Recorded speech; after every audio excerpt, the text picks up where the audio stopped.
Have you ever been in one of those situations where you start to feel guilty or you start to feel afraid because you didn't do enough that day, because you didn't work hard enough, because you feel like you haven't put enough effort or enough work, or you haven't been enough productive in that day? And so you start to feel all that guilt, all that pressure, all that stress, or maybe all that fear that you're never gonna make it, that you're lazy, that if you don't work harder, that if you don't sacrifice more, that you don't hustle more, then nothing's gonna happen in your life. It's a very interesting frame of mind, isn't it? Because it almost feels like no matter what you do, no matter how much effort you do, you can never win. And this is something that I used to struggle a lot, especially in the early days of doing my business, where I felt like I had to hustle, I had to work more, I had to put more hours, more, I had to really make it happen. I had to make it happen. And the only way it was going to happen is if I do more, work harder, sacrifice more, put the hours, right? That's kind of intense philosophy, but that comes with intense pressure and responsibility, which by default also becomes very crippling, very heavy, making you want to procrastinate, making you, not so creative, making you not so inspired, making it harder, heavier to do anything. And at the back of all of this, I realized that there was a lot of guilt and a lot of fear. The fear that it's never going to work out, the fear that I'm going to end up broke, the fear that I'm going to be embarrassed, the fear that something's going to happen bad and that I'm not going to be able to make it, right? Basically, I'm not going to be good enough. And this is why there was guilt, because for me, the way to earn worthiness, the way to earn, to feel good about myself, was if I was able to produce a certain result, if I was able to create a certain amount of money, if I was able to close a certain amount of people or have a certain situation or status to gain that significance, to gain that, external approval and validation. So whenever I was in a situation where I felt like, well, today I didn't work enough, or I didn't complete that, or I didn't make that sale, or nothing really happened, I had this guilt, I had this pressure, I had this voice in my head that was just trying to beat myself up, right? Because I was not productive enough, because I didn't do enough today. So how, you're relaxing and you're never gonna make it. So it was a lot of internal suffering that was feeding my insecurity, that was feeding the stress and anxiety I was feeling, and that was only leading me to try to do more, to control more, to know what is else that I need to do and change and fit and shift in my life, in my business, in order to create, achieve, manifest what I want, that result that I was chasing so much, so I could finally melt that pressure. The challenge is that it's a never-ending cycle, because even when you get that big win, you get a relief, you get, maybe it's the money, maybe it's this or that, you get the relief and things are going well, but very soon after that, you start to have different thoughts. What if I lose that? What if that client walks away? What if I never find another client after that? So the scarcity makes you back into the doing, makes you back into the fear, and the fear triggers the guilt, and it's boom, back into another cycle. And this was going on, for a long time in my life, because this is how I've been taught, but this is also because I had all those unworthiness issue, all that shame issue, and I was really trying to overcompensate through business, through appearing a certain way, through the status, through, that external facade, so that other people will kind of, like you and so on. That was my strategy back then, right?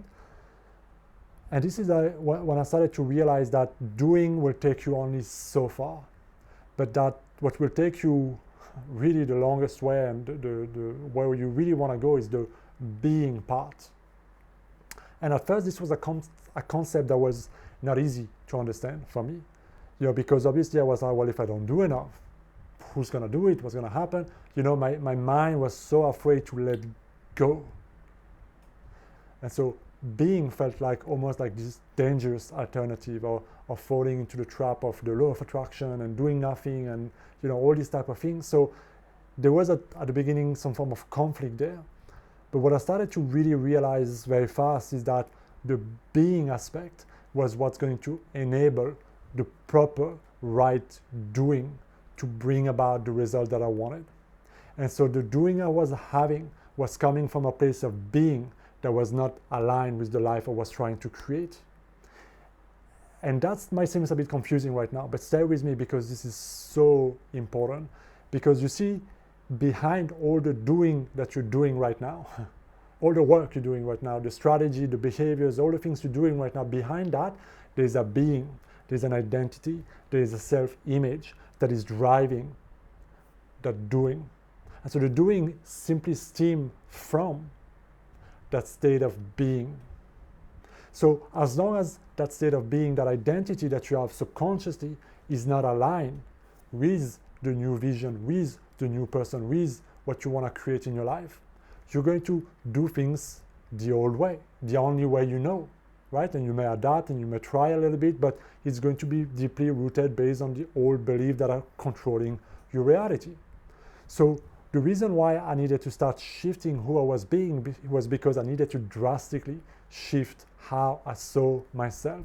All those feelings of unworthiness, all those feelings of like I have to hustle and work hard and struggle, and success doesn't come easy, and if it comes easy, it will go away easy. So all those weird beliefs that we inherit from society and this hustle society and culture, I started to realize it was just bullshit. It was just belief stories that again I was just living by, that I read on the internet and so on, and I was like, okay, that's the only way, right? But then you start reading about other people who've done it a different way, and then another people who've done it another way, and somebody else who's done it another way, and you start to realize there is not one way. What you have to find is what works for you and who you want to be, not what you want to do, or necessarily the trap of what you want to have. Those two things can lead you to uncover who you want to be, because life is not a process of discovering. Life is a process of creation. So you have to create that state of mind, that mindset, those thoughts, those decisions, that personality that can drive the behavior, the decisions that can lead to all the having that you want to have. But when you start to get too focused on when I have it, when I do all the right thing, then I'll become that person, is when life becomes extremely tough, because you're trying to create somebody new out of doing the same old things, expecting something else to be created. So you're trying to solve the problem from the same state of consciousness that created it. And that's why there's so much conflict. That's why there's so much stress. That's why it's just taking one step forward, two steps back, and you're stagnating, and you become frustrated, and you chase more and chase more. So defining who do I need to be, who do I need to become, who do I want to be, and start to live that state of consciousness in those thoughts, in that attitude, in starting first in your mind to nurture that new identity, that new way of seeing yourself, your world, related to your business, to your clients, to whatever situation and context might be accurate and right for you based on where you're going.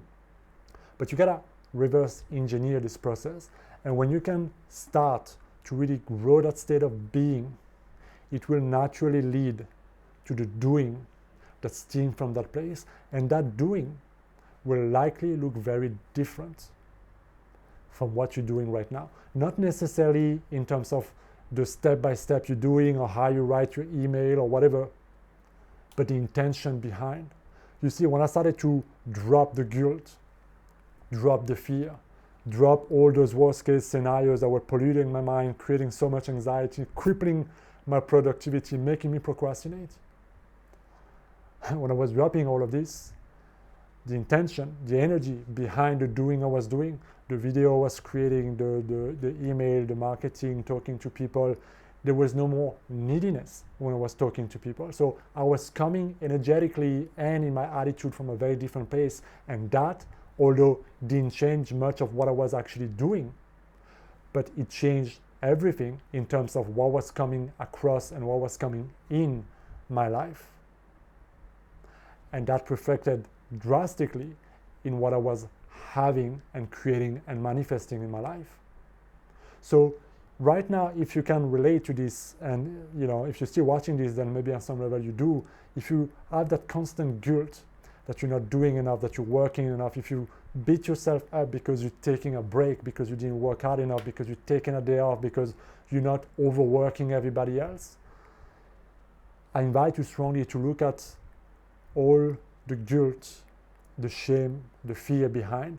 And in my personal experience, this will show you the belief in unworthiness, and also all the way you're trying to overcompensate in order to feel good enough, worthy about yourself, who you are, your life.